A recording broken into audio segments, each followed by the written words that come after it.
네, 안녕하세요. 오늘 어쩌다 보니까 너무 늦어지게 됐는데, 그리고 또 Representation Learning 챕터도 원래는 한 7편 정도로 기획을 했었는데, 생각보다 이게 저도 멀티모달 Representation 이 얘기는 사실 최근에 이제 발표되는 논문들 보시는 분들은 아시겠지만, 저도 함부로 막 설명할 수가 없는 주제거든요. 근데 거기서 더 나아가는 이슈들을 다뤄야 해서, 만약에 챕터를 7개로 구성을 할 거면, 뭐, disentangled representation, 뭐, 여러 가지 많은데, 그거는 좀, 후반부에 얘기하는 게 좋을 것 같아서, 일단은 처음에는 이 정도로, 네, 챕터를 마무리하는 강의를 시작하도록 하겠습니다.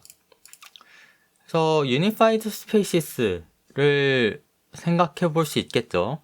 그러니까 전에 이제 VQ, VA 같은 어떤 Discrete한 Representation을 만드는 모델들은 뭐 그냥 어떤 데이터든 간에 그냥 디스크리트하게 인베딩을 배치해버리면 된다고 그랬죠. 그럼 당연히 멀티모달한 데이터도 그냥 오디오가 됐든 뭐 영상이 됐든 비디오 이미지가 됐든 텍스트가 됐든 뭐 이런 식으로 어떤 페어가 된 데이터셋이 있으면 이거를 이런 식으로 그냥 인코더 디코더로 바꾸는 과정에서 그 이제 텍스트 데이터에 대한 인베딩 부여하거나 이미지 데이터에 대한 인베딩을 자연스럽게 학습할 수 있겠죠. 그러니까 바이스 벌사라고 얘기했는데 이거 뭐 거꾸로도 되겠죠. 이미지를 통해서 뭐 텍스트를 이해할 수도 있겠죠. 네, 뭐 그래요. 컨트라스티브 러닝 쓰면 그냥 이렇게 쓰면 되죠. 예를 들어서 이미지 캡셔닝. 네, 너무 나이브한가요? 나이브한데 이게 사실이죠. 그냥 이미지랑 컨디션이 주어졌을 때 텍스트의 이제 프로버비리티를 예측하는 모델을 만드는 게 그냥 이렇게 페어드된 데이터셋만 있으면 가능하죠. 이거 뭐 클립 같은 모델 같은 게 되게 대표적인데 보시면 텍스트 인코더에 대해서 이제 꽤 제가 생각보기에 좀 영리한 건지 아니면 뭐 모르겠어요. 지금 이제 2024년에 와서 생각하니까 뭐 그럴 수도 있는데 어쨌거나 n개 데이터를 각각 준비해 가지고 이거 사실 페어드 데이터셋이겠죠. 그래서 네, 뭐 다이애고널한 그런 것들이 다 이제 당연히 페어한 데이터셋일 거고 이게 다 네거티브인데 네거티브는 이제 네거티브 샘플링해서 그냥 몇 개만 샘플링해도 그냥 뭐 1대1, 1대2 그러니까 대각 행렬 대비 1대2 하거나 1대3 하거나 뭐 그렇게 해도 충분히 이제 컨트라스티브 러닝으로서는 잘 학습할 수 있겠죠. 근데 컨트라스티브 러닝이나 아니면 뭐 뮤추얼 인포메이션 그래요. 제가 이거 언급을 드렸었잖아요.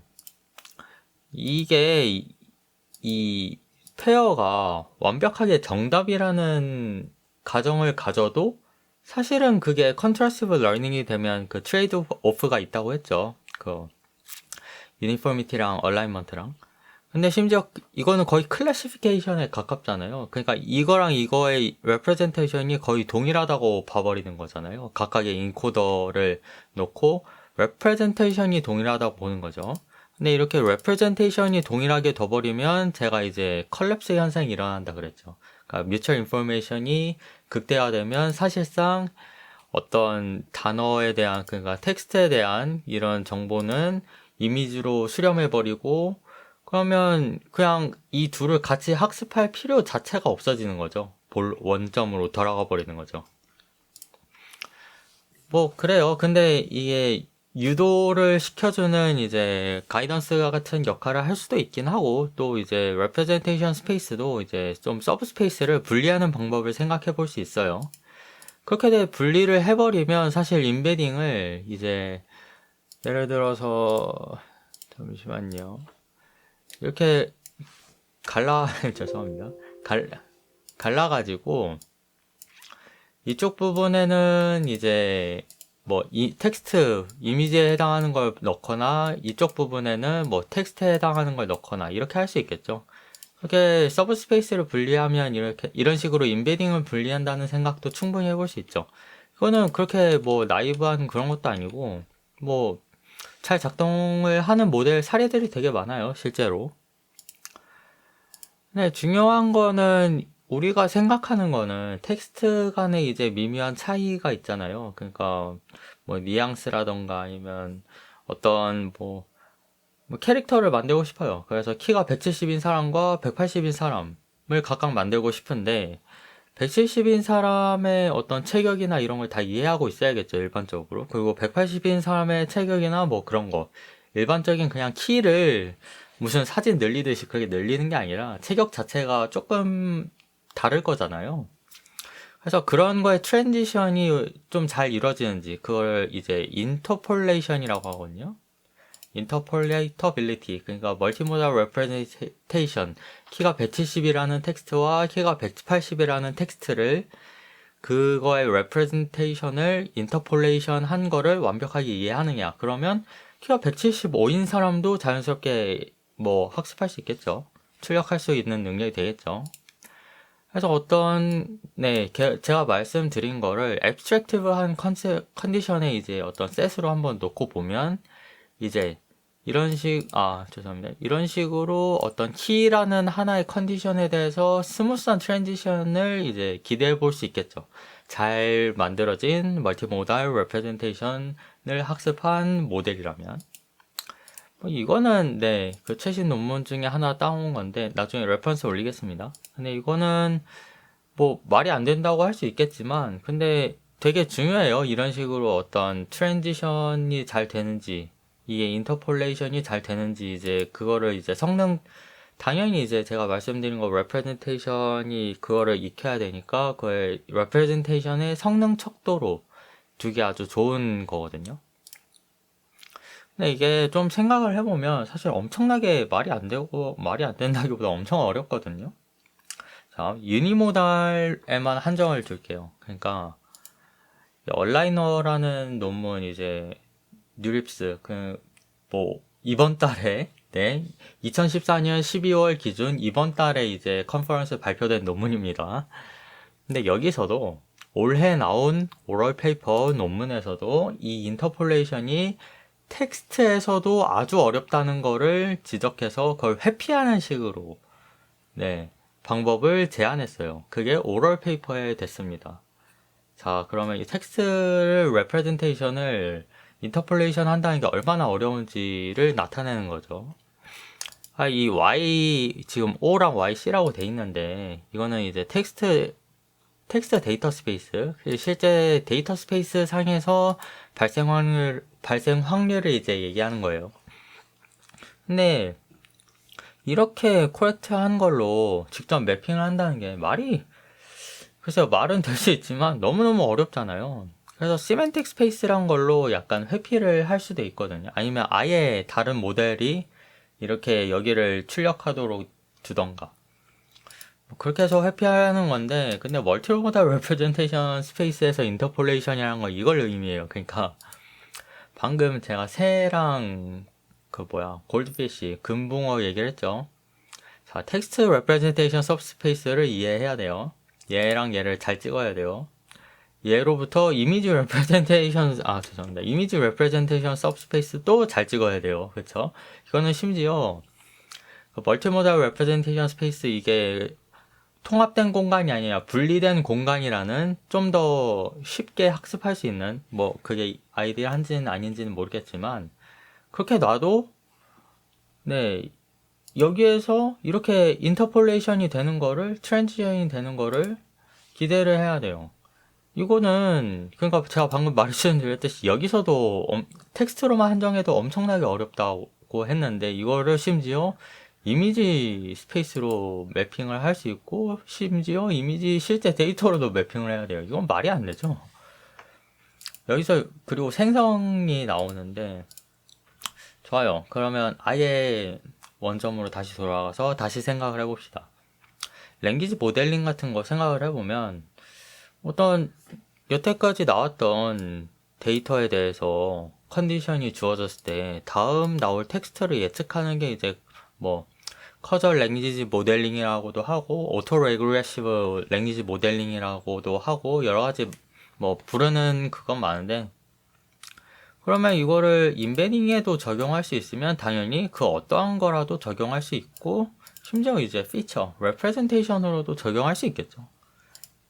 너무 나이브하게 일반화했나요? 근데 뭐 그렇게 시도는 해볼 수 있어요. 왜냐하면 이런 담론들이 뭐 시도해본 논문들은 있겠죠. 근데 아직도 계속해서 풀리지 않는 문제들이기 때문에 이건 충분히 해볼 아이디어가 있으면 충분히 지금도 논문 소재가 될 수 있어요. 이건 농담이 아닙니다. 그러면 뭐 그래요. 이렇게 사실 이런 게 되게 어렵다고 여겨졌지만 GPT-4, 뭐 클로드 3 오프스 이런 거 엄청나게 큰 막 트릴리언 모델 같은 거를 쓰면 뭐 이런 거 잘 학습하는 것처럼 보이죠. 실제로 이제 어택도 점점 어려워져 가고 있죠. O1 같은 모델이 실제로 나왔고 거기에 대해서 약간의 숫자 틀린 거를 이제 넣었을 때 그게 레프레젠테이션을 이해한다고 볼 수 있거든요. 거기에 대해서 완전히 다른 출력 결과를 내야 된다는 걸 이해를 하잖아요. 근데 좋아요. 그럼 이미지로 넘어가는데 야, 그러면 이미지 제너레이션으로 가면 디퓨전 모델 이런 게 나오죠. 근데 디퓨전 같은 이제 새로운 트릭들, 그러니까 텍스트에서는 랭귀지 모델링에서는 아직도 약간 완벽하게 디퓨전이랑 완벽하게 이제 좀 세대 교체 그렇게 이루어지질 못했어요. 근데 그거를 한다? 아니 그럴 거면 차라리 뭐 비디오를 하던가. 자, 맨 처음에 셀프 슈퍼바이즈드 러닝의 궁극적인 목표를 말씀을 드렸죠. X를 DX로 쪼개서 아주 아이디란 프로버비리티 모델을 만드는 거. 근데 X란 거 자체가 DX로 만들 수가 없다고 얘기를 했죠. 데이터니까. 그쵸. 데이터가 우리가 뭐 프레임 한 장 한 장 이미 이렇게 세는 순간부터 디스크리트잖아요. 컨티뉴어스가 아니잖아요. 그래서 뭐 좋아요. 몬테칼로로 어프록시메이션 할 수 있다는 거.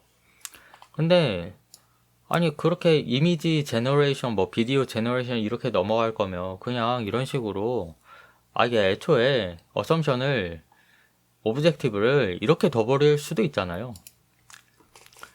자, 여기부터는 제너레이션으로 이제 바통 터치를 해야 돼요. 레프레젠테이션만으로 이제 뭐 디퓨전이나 좀 중요한 그러니까 베리에이셔널 오토 인코더 같은 경우도 그렇게 쉽지는 않거든요.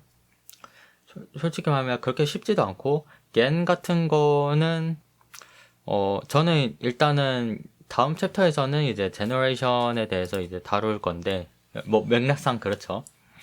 일단 겐에 대해서는 나중에 맨 마지막 챕터로 빼려고 해요. 거기서는 adversarial gradient를 다룰 건데 왜냐하면 겐이 저는